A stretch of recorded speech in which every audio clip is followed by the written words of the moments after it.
based on your point, Yeah. from, let's say, royal emperor blood, okay? Yeah. Right? And you're insinuating that there was some sort of privilege, which factually, I'm sure when people do their homework, you're going to find zero privilege, yeah? Especially with Vespasian and Titus. Because Roman culture at the time was paganism, and they hated Christians. So Christians were underground, like I said, they were the poo on people's feet. Now, but hold on. And the point is this, and it's a very pertinent question actually. Yeah. Actually quite simple, it's not difficult. The question is this. You have so-and-so sitting within the emperor echelons. Yeah. Why was the underground the underground church staying underground? Okay, Vespasian and Titus can you let me explain? Sorry, no. Okay, Vespasian and Titus were really allied with the god Apollo, right? So Nero built a massive statue of himself. Vespasian and Titus turned that into the statue of Apollo, right? So there's a figure of Apollo which is very prevalent for Vespasian and Titus. Yeah? So the early church used the symbols of Apollo, right, to indicate safe spaces for themselves. Yeah. So I'm saying Vespasian and Titus their symbols were used by the early church to indicate safe spaces. So there's clearly a link between the early church and the Roman emperor household. I'm not saying the entire Roman Empire was favorable towards Christians. I'm not saying that at all. I'm saying that the Roman emperor's household was. So the Roman emperor's household in the 1st century, a dynasty of Roman emperors' households was favorable towards early Christians in the 1st century. For how long? Yeah, for 20 years, I'm saying roughly. 20 years? Yeah, and those 20 years, those 20 years is when the Gospels was written. Those 20 years are dated as being, so I'm saying Matthew, Mark, Luke and John, right? Okay, so they can be dated to between 70 and 90 AD. Okay, now we're getting into the meat of it. Sure. Finally. Yeah. Now, so what's your point about the Gospel of Matthew? Okay, so are you saying to me that Matthew didn't write the Gospel of Matthew? Yeah. Okay, so where's your evidence? Well, first of all, it's known as the Gospel according to Matthew for like the first 2 centuries, right? Okay, now. So why would it be called the Gospel according to Matthew? Now you're going to. I'm not saying. Sure. Go You're going to bury yourself now. Sure. Honestly, because you're stepping on stones you shouldn't be stepping on. Okay. Now, I'm not. You tell me. Yeah. Sure. You tell me where we get the earliest words of the Lord Jesus Christ of Nazareth. Where do we get the earliest words? Look, I'm saying, when do you think the Gospel of Matthew is dated? That's all I'm asking. Answer the question. Wait. What? I know you're running now. No, you said, Godhead. You're scared. Now you're scared. Okay, well, now say it to me. I'm not. No. Okay. With respect. Yeah, sure. I thought we were keeping it civil. No. Yeah. I'm just playing. Okay, so. It hasn't been civil so far. Okay. But yeah, carry on.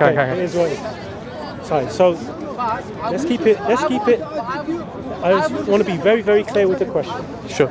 Where do we get the earliest words of the Lord Jesus Christ of Nazareth? Well, it depends. You can approach that question from many ways, right? So, okay, if you want to approach it from the Christian context, right? So I'm saying we have like P52. We have P52 in the John Rylands Library, which is a fragment of the Gospel of John, which is the earliest datable New Testament manuscript, like fragment, right? I think it's dated to around 125 AD. Keep going. So I'm saying if that's what you're trying to allude to, then that's that. No, this is so funny. No, I mean your question's not clear, right? No, what do you mean? The question is clear. The question is clear. So you're saying, okay. Yeah. Anyway. Okay, so I believe the Gospel of Matthew was written by the disciple Matthew. Okay. I believe the Gospel of Mark was written by Mark. The Gospel of John was written by John. Yeah. The Gospel of Luke was written by Luke. Mm-hmm. Okay. If you look at the writing style, it makes sense. So Matthew focused on the Jews. You can see it because of the genealogy that you see in there. That kind of knowledge, you're only going to really get it from someone who's educated, somebody who has credibility, someone who was close to Jesus. I mean, if you look at the Gospel of Matthew's, you can see things of like references to provinces, to bodies of water, to towns, and you know, and certain Jewish customs that only somebody that is Jewish would know. Okay, and also someone. Okay, so Vespasian and Titus, they have familiarity with Jerusalem. They have familiarity with Palestine. No, they do because they invaded Palestine and Jerusalem. So where you exactly so they'd been to all these sites like Galilee to Jerusalem. They'd been to all of this. But where you're going? The Roman Emperor would have been familiar with that at the time. What you're not sort of picking up on. Picking up is that the gospel has been written in multiple languages. So you've got Coptic, Syriac, all over the world, Latin, Greek, Aramaic. Okay, so how do you get synergy of manuscripts from diverse languages? You match them up together and they're saying pretty much the same thing. You're talking about stuff from like 100 years later. I'm talking about in 70 to 90 AD. Copies, right? I just want to know one thing. Hold on. You know what a manuscript is? Yeah. It's effectively a handwritten witness statement. Yeah. Effectively. Yeah. Okay. But you don't have any from 70 to 90 AD, so why is this an argument? So you should be even more humble, actually, Ty, because when we go to the Quran, where do you get the words of Jesus? Yeah, from the Quran. This is the bit that you why are you jumping? Why are you jumping? No, because wait, hang on. Let's stick on this. Yeah, absolutely. Or you become a Christian. No, I'm alhamdulillah. Okay, you're Muslim. Okay, but can I mention? Where do you get your words from? Can I mention something? Okay.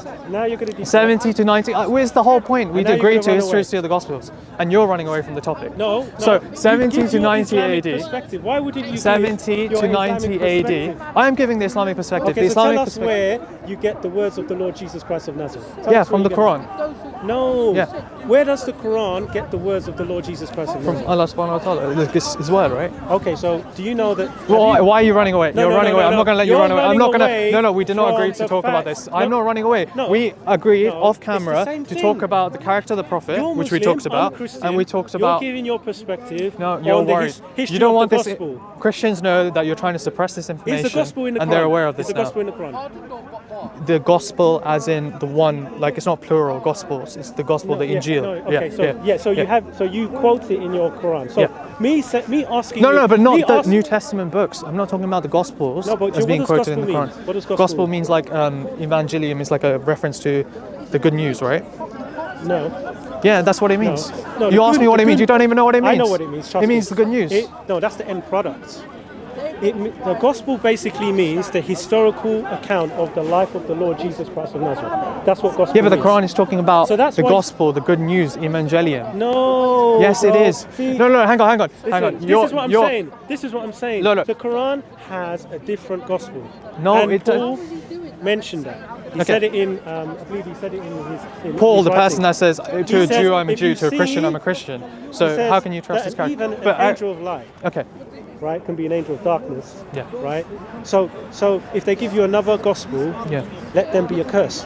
Yeah. What is in the Quran is an accursed gospel. So even if it's from an angel, it's accursed. From Gnosticism. No, but what you just said now is like even if it's from an angel, it's accursed. And I know according to your theology, angels can fall, right? So if according to your own theology, angel Gabriel can fall. No, but do you believe? Yeah, no, but according to your own theology, angel Gabriel can fall because it says even if another angel preaches. No, but according to your theology, angels can fall, right?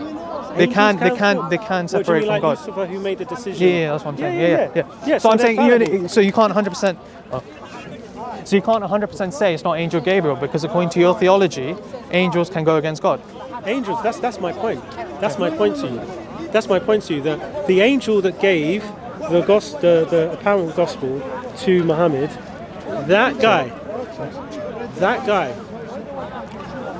That angel. No, but okay. We're digressing. We're digressing from the point. You don't want to stick to the point. The point is that for the Christians that are listening, the words of the Lord Jesus Christ. He doesn't want you to hear Surah this. 19. The imperial household had Christians in the first century. The that Emperor I will Domitian live promised and I Domitilla. will die. The Emperor That's Domitian what it promised says, Domitilla Ty. That's what it that her says, Ty. children can become Ty Roman emperor, has not right? looked So you into could have had a the Christian link emperor, between a Gnosticism Christian Roman and emperor the in the first Quran. century AD. There you go. You could have had a Christian history of Roman the emperor gospel, in the first according to the century AD. Quran. The emperor, There is a major the link. Emperor Everybody, do your Vespasian, homework. the Emperor Ty is Vespasian running and the away Emperor from the true Titus, history right, of the gospel. had Christians in their household. Now, The Gospels the can be true timed history of the between gospel. 70 to 90 AD. The true so there. history of the gospel. Okay. Gnosticism. Yeah, I'm just finishing. Oh, Gnosticism. okay, he's not letting, he doesn't want this Gnosticism information out is there. found So we can bring it here. in the There's no persecution that is noted by any Roman historian of note before the 3rd century. Okay, so there's no. Yeah, sorry, he's just talking in the background. So there's no. I'm proposing there's no major persecution of early Christians under Vespasian and Titus, right? The Gospels can be timed between 70 and 90 AD, which is the reign of Vespasian and Titus. The Emperor Vespasian's granddaughter was a Christian. She's Saint Domitilla, according to their own tradition. She married Titus Flavius Clemens, who is also recognized as being a Christian sometimes by their tradition and is sometimes linked to Clement of Rome, right? So what I'm saying is that their whole martyrdom tradition is a massive smokescreen covering Vespasian and Titus's reign, where there's no persecution. The Gospels are written during this period. The Emperor's niece, Emperor Domitian's niece, is a Christian. So there's clearly a connection between the early church, right, and the Christian tradition. And I'm saying, come to Islam. The Gospels are all in conjecture, just like it says in the Quran. The Gospels are full of conjecture, and anything that I've said that is good is from Allah Subhanahu wa Taala, and any mistakes I've made is from myself. Thank you. Yeah. Sorry. They were scared. They were scared. Yeah, he's scared. He doesn't want the information out. You see him start